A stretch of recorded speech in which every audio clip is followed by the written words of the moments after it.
তো রাতের খাবার দাবার একদম শুরু করে দিয়েছি। আজকে যেহেতু দুপুরবেলা আমি রান্নাবান্না একদম করিনি, তো ভাবলাম না একটা তরকারি অন্ততপক্ষে রান্না করে রাখি, আগামীকাল তো রবিবার, তো ওই জন্য একটু রান্নাবান্না করা। তো এখন জানি না যেটা রান্না করছি আমার খুব ভালো লাগে এই তরকারিটা। তো এখন না, আগে খেতাম না এই তরকারি একদম, কিন্তু এখন এই তরকারি হলে আমি যেন ঝাঁপিয়ে পড়ছি। কি রান্না করছি একবার চলো দেখিয়ে দিই। কারণ আমি সব কিছুই যখন তোমাদের সাথে শেয়ার করি, তো আমার ভালো মন্দ সব কিছু, তো আমার মনে হলো যে না, এটা আমি আজকে রান্না করছি সেটাই তোমাদের সাথে শেয়ার করি।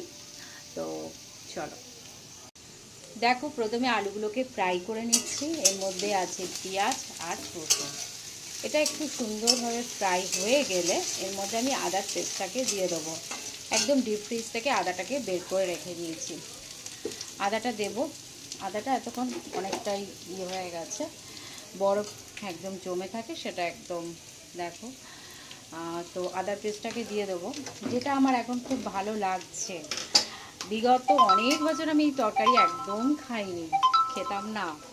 তো যাই হোক, দেখো, দেখলে তোমরা বুঝতে পারবে অন্তত পক্ষে যে আমি কি রান্না করতে যাচ্ছি। এই যে কচু, কচুগুলো সব কুকারে দিয়ে দিয়েছি যাতে একদম সেদ্ধ হয়ে যায়। তো তাহলে কি হয়, রান্নাটা আমার করতে তাড়াতাড়ি হয়ে যাবে। একদম দেখো, এখনও ধোয়া উঠছে। আর এখানে তোমাদেরকে দেখিয়ে দিই, এই যে কচু, এগুলো সব কচু খোসা, এই যে। তো কেটে একদম ঝপাঝপ রান্নাটা বসিয়ে দিলাম। আশা করি রান্নাটা ভালো হবে, আর পুরোপুরি কমপ্লিট হলে একবার তোমাদের সাথে শেয়ার করব। আর রাতে আমি রুটি করব, দেখি রুটি করার ইচ্ছা আছে। তো রুটির সাথে এই তরকারি খাবো না, এটা আমি আগামীকাল ভাতের সাথে খাবো, তো এই জন্য করে রাখছি।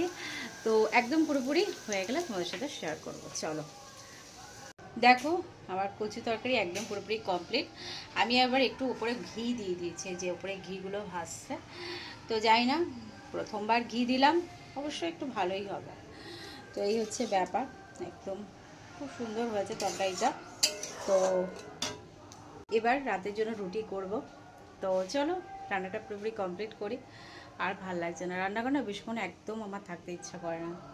তো এই হচ্ছে আজকে আমাদের রান্না বান্না। আর রাতের জন্য কি কি বের করেছি একবার দেখিয়ে দিই চলো।